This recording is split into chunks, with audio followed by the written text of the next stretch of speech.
How's it going, guys? Been down with the flu for a couple of days, so that's why my voice is a bit fucked up. So let's start off with going over a few ideas now on Bitcoin. Okay, and we can start off with looking at the weekly. Okay, so we're currently now seeing a sell-off as we closed this bullish pin bar. Now there's a potential for filling in some of this week, but generally speaking, for this to be a bullish case, we should potentially, sell off and then reclaim this in the near future. But a lot of times, I would have preferred to see sort of a bullish close within the next weekly candle, right? So what I mean by this is that the candle that we are working on now should be a bullish close. Okay, that's sort of what we want to see. We want to see price sort of close above or have a very small body candle and potentially close above the previous one. Okay, that's very important. And if you want to be patient, you can actually wait for that to happen either this or next week, because remember that if price doesn't really close above that, at that point, price will not even be higher, right? So there's no you can use the argument that there's no point longing until we actually close above, because if you don't do that, of course, it's not going higher. Now, in terms of the seasonality that we are within the chart here now, is that we are going into a relative contraction phase over the summer. As you can see, I think often we can see a bounce and make a high in July. And then normally August and September is usually bad, or July, August, and September. So those 3 months are usually, somewhat bad. And then, you're waiting for a pullback in September to long. Okay, that's sort of, I will mention this every single video because it's easy to lose track of what is the best way to approach this, right? Because what you want to do that, right? That's essentially what we want to. Of course, if price action tells us something different, we will act upon that. But until now, I think that looks like a very strong thesis. Okay, so if we go to the daily as well, you can see that the COT, okay, commercials data, we're still moving a lot lower, which is good.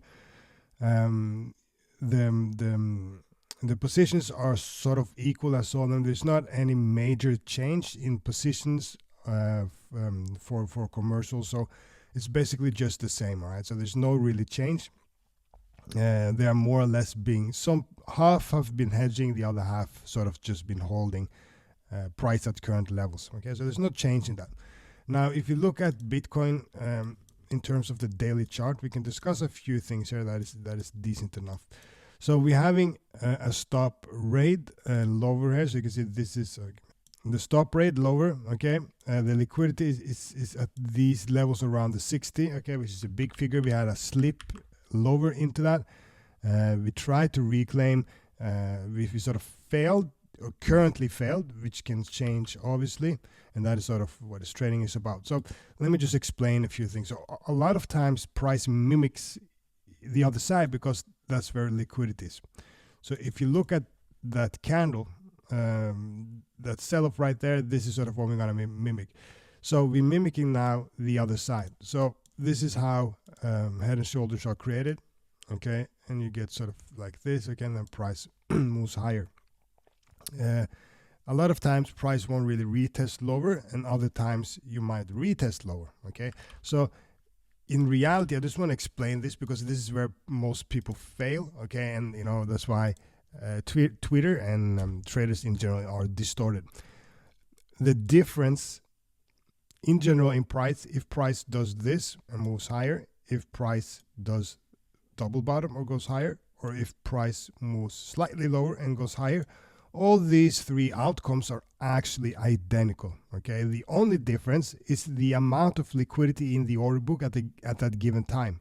So in hindsight, if price would to go to 70k, all of these scenarios would be as valid. There's none of them that are more valid than the other ones, right? So how can we approach trading? The way to do that is actually to have some, or have developed a system to understand sort of when and where are we wanting to enter, and when are we wanting to trade. So On a daily, the only thing we understand is that we want to see some kind of a buyback or something around these levels, okay, and see how price reacts. If you can get sort of a buy signal, by meaning that you close like this and then you reclaim, okay, somewhat like this, and then ready to move higher. You can use longer time, doesn't really matter.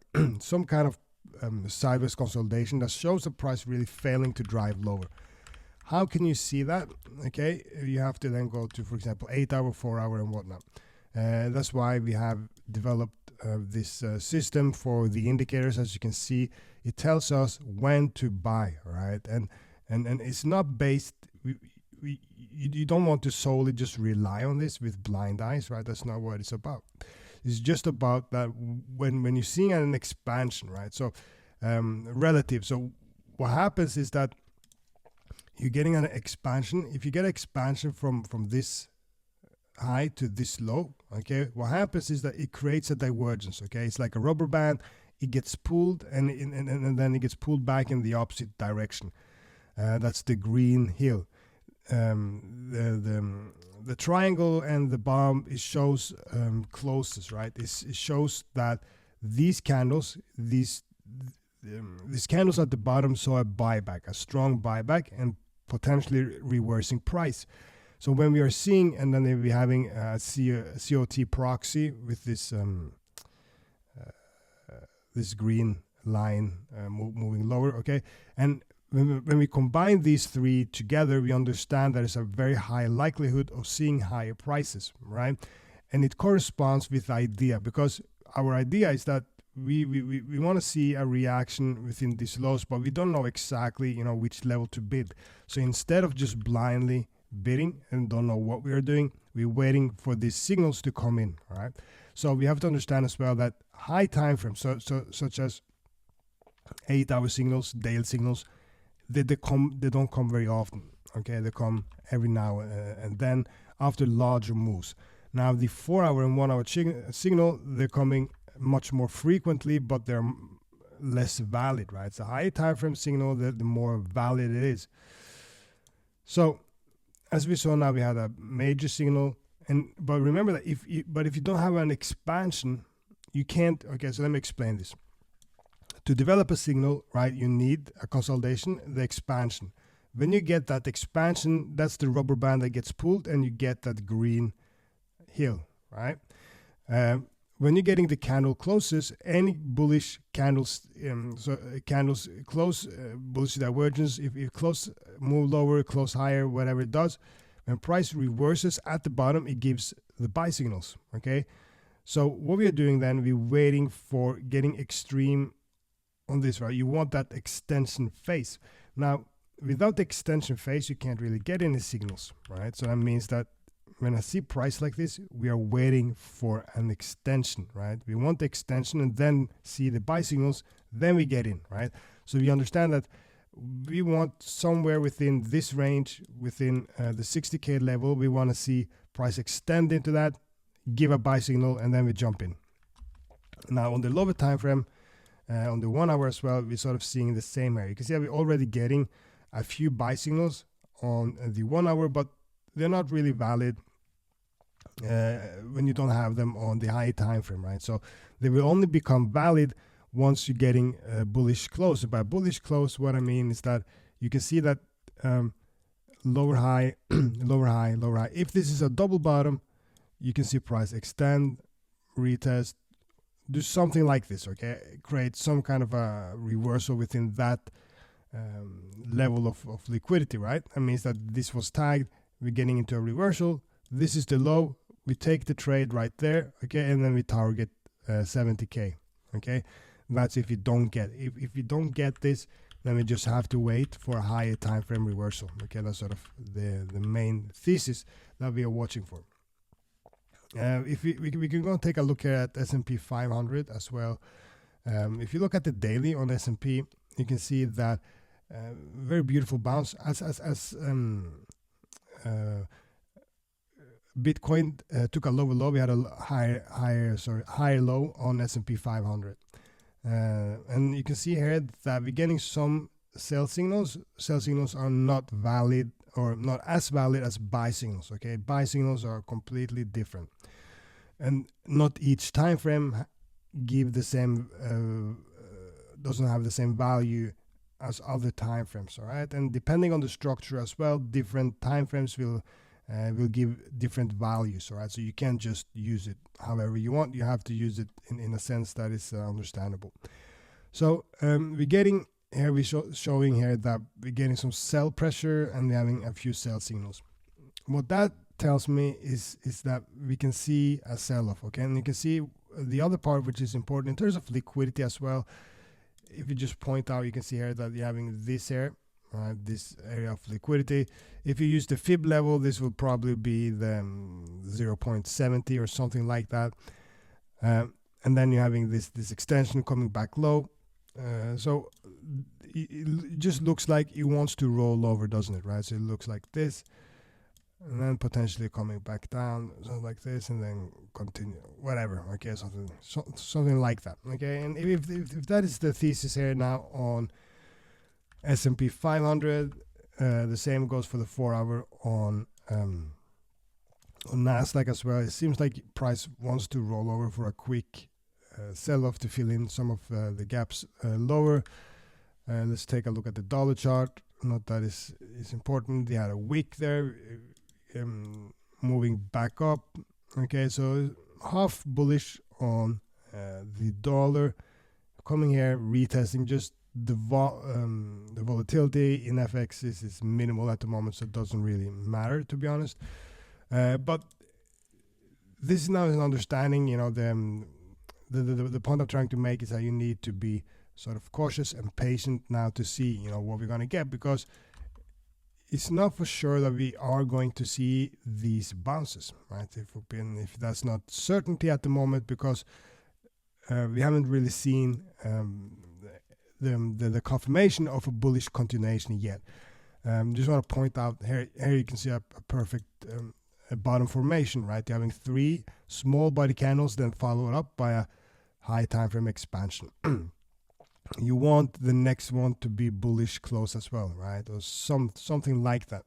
If this one, then the next one. Okay, and if you don't get that, then the idea is wrong, right? But remember that this can change very quickly, right? That's why we're waiting for low time frame confirmation to take a trade, because if you take a trade, we can be inside the candle that is trying to do the formation from bearish to bullish. So quick look at some of these altcoins. You know, the thesis that I posted and shared in the Discord, I think they're playing out, the most of them. We can go to this 8-hour chart, right? So yet there's no bullish confirmation yet. The structure is bearish, lower highs, lower lows. See if we can get a higher low and then a higher high. That will be a break in structure, right? And until then, you know, you just have to sit tight. Solana as well, looking good to potentially take a long. We will see. Right? We're waiting for some buy confirmations. It will be the same concept as discussed previously.